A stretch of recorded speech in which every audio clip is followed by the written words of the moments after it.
Today on Passion for Food, I'll show you how to make my perfected biltong recipe. Biltong is a traditional South African beef jerky, and it took me more than 10 years to perfect the flavors that I remember from those small butcher shops there that I grew up with. There was always a friendly butcher with an apron and lots of meat hanging to dry. Now, not to start a beef with all the other dried meats and jerkies out there, but in the realm of jerkies, I really do think biltong is something special. So let's go ahead and get moving here and talk a little about our beef. Now, my go-to cut for this are these London broils. These are 2 pounds each. Now, it is beneficial to our final beef jerky if you see a clearly defined grain pattern like that. You see how the meat fibers are clearly traveling from one side to the other. That is very beneficial, because once we come in here to slice our biltong, we're going to wind up cutting across the grain. We could definitely use other cuts of beef for this, such as eye of round, tri-tip, sirloin, or really any other lean cut. But ideally, it should be about 1 inch to 1.5 inches thick. Any thinner and you risk over-seasoning, and any thicker and you risk under-seasoning. Anyway, the first thing we want to do here is give these a quick marination. We could just use a large bowl for this part, but I think a large zip-top bag works a little better, especially for this amount. It mostly just allows me to use less marinade. And the marinade itself is super simple. This is just a 2-to-1 vinegar to water ratio marinade.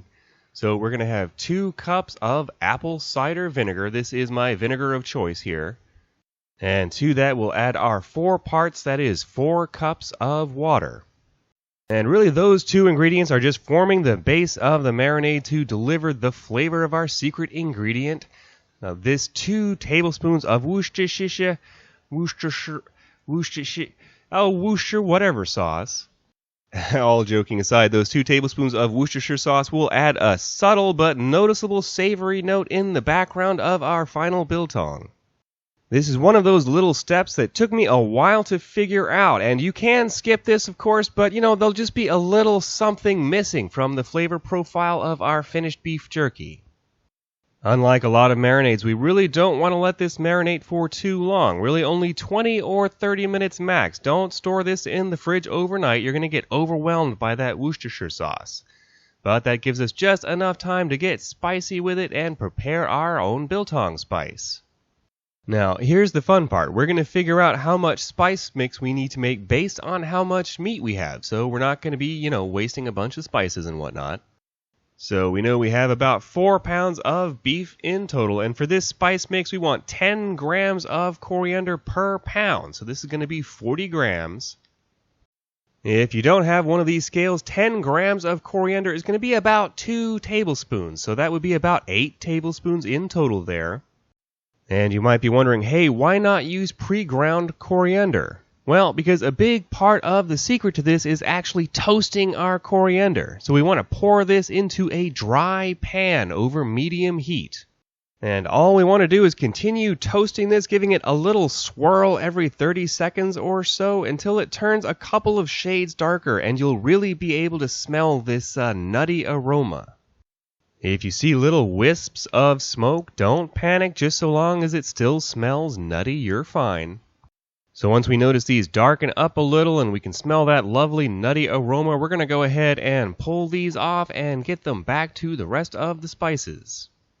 And next up is our pepper. Now you could just use regular whole peppercorns for this, but I like the tricolor pepper. I think I get a little more flavor out of those. And per pound of meat, we want about 3 grams of pepper. So that's going to be around 12 grams in total. Again, if you're measuring this with a tablespoon, it's going to be a little less than 2 tablespoons of whole peppercorns. We're not toasting this or anything, so if you wanted to use pre-ground pepper, that's fine. I've just never seen any of the pre-ground tricolor pepper before. And I've already pre-weighed our salt. We also want 10 grams per pound, so that's 40 grams or about 2 tablespoons. You'll just have to take my word for it. I wouldn't steer you wrong. Anyway, let's go ahead and grab our coffee grinder. If you don't have a grinder like this, you can easily grind the coriander with the bowl and cup method that I used in our suya spiced roast potatoes recipe. You can have a look at that in the top right. I actually broke the button off this stupid grinder like a year ago, but it still works, so hey, whatever. And with the pepper, I like grinding it nice and fine. Biting down on a chunk of peppercorn is just not pleasant, y'all. So we'll go ahead and decant that into some kind of spice receptacle. A bowl would be fine. I'm going to use a plastic bag so I can seal it up for later. And we can go ahead and dump our 40 grams of salt in there as well. And we'll go ahead and give our coriander a grind. With the amount we have here, it's going to take 2 batches. And we can leave the coriander a little coarser, as the little pieces of coriander shell are actually kind of a signature look for South African traditional biltong. And let me just tell you, if you've never ground fresh toasted coriander before, you'll be blown away by how good this smells. It is way different toasted than not toasted.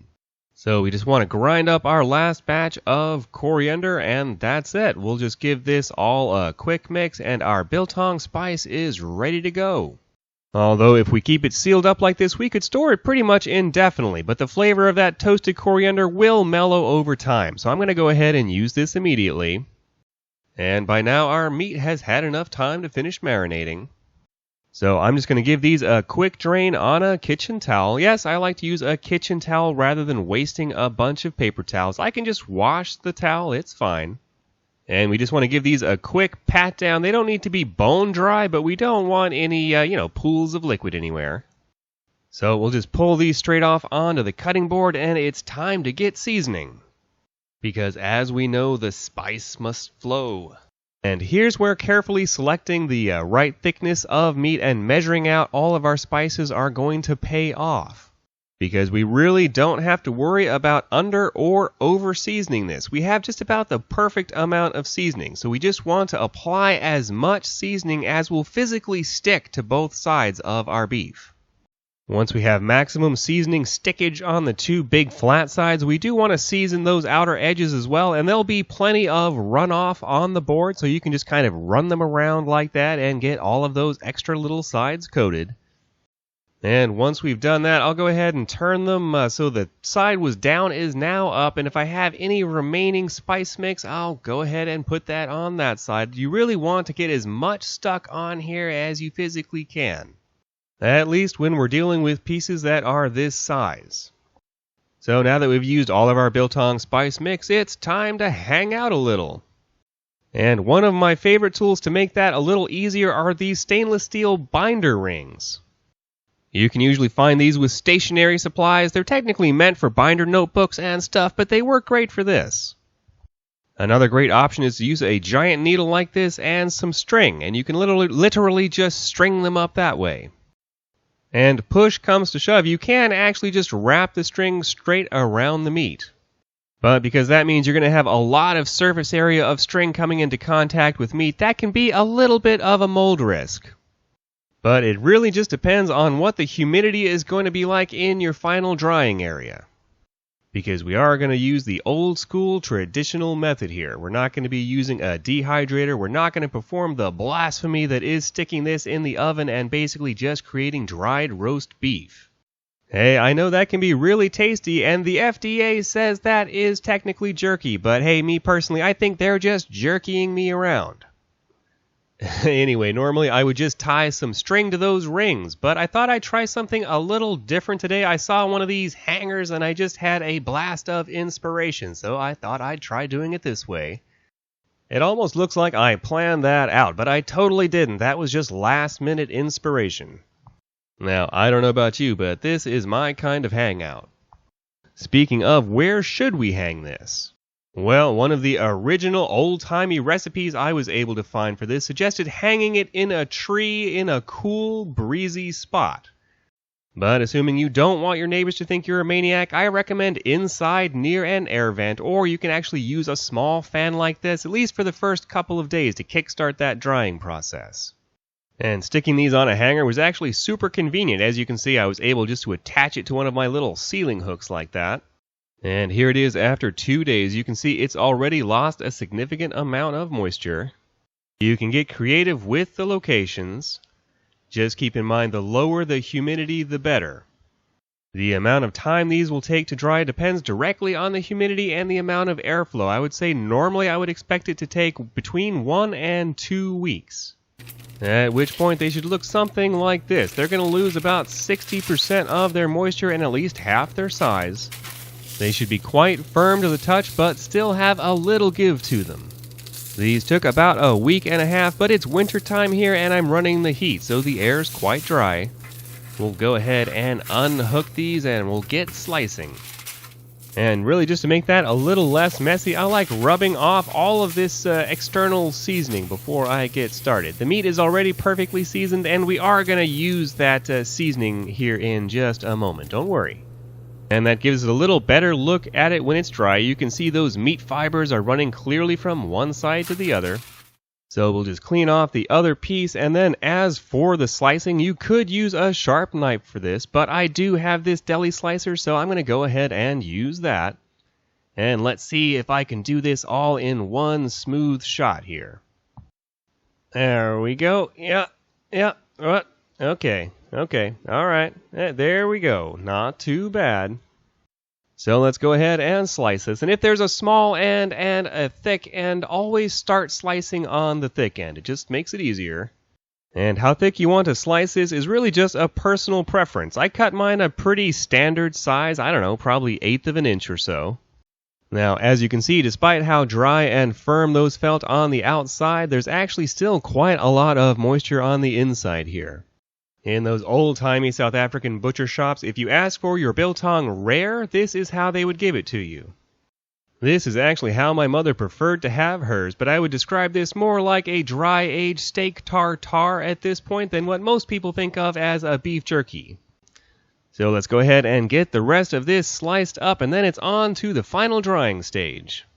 And you remember all of that seasoning we brushed off into that pan? Well, here's where we're going to use it again. We're just going to dump all of our sliced beef jerky biltong back into that pan and mix it back together with all of those seasonings.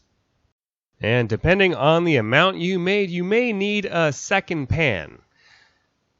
I'd say about 1 pan per London broil is about right, so I'm going to use 2 pans for this. And we just want to lay our slices out in as even of a layer as we can. And we're going to set these somewhere safe to dry for an additional 24 to 48 hours, preferably out of the reach of the cat. And I do recommend like every 12 or 24 hours to check it and give it a little stir around, see how it's doing. Now, wait, you might be thinking, that's it? Doesn't that mean this meat is completely raw? Well, yes, but don't have a cow. All of that salt we use during the curing process helps prevent the growth of bacteria and other troublesome microbes, so it's no different than eating a rare steak. So here we are after about 36 hours, and this is about the level of dryness I like mine. I have a little test I do to know when it's perfect. I call it the bend test. You see, when you bend it like this, it should kind of bend and you should get a little crease like that, but it shouldn't snap. I'll show you that with one more piece. You should be able to bend it, and it'll sort of have a little crease on the one side. You can see how it kind of starts to pull apart, but it's not too dry. That is perfect. And that's it. Our traditional South African biltong is ready to bag up and enjoy. And if you want to store it more long term, you can stick it in a plastic bag and actually just throw it in the freezer. Although mine never sticks around that long. It took me a while to perfect this recipe and method, but I really do think this is the peak of biltong perfection. I hope you've enjoyed today's episode of Passion for Food. If you have, give me a thumbs up below and consider subscribing and hitting that little bell so you don't miss our future episodes. This has been Graham with Passion for Food.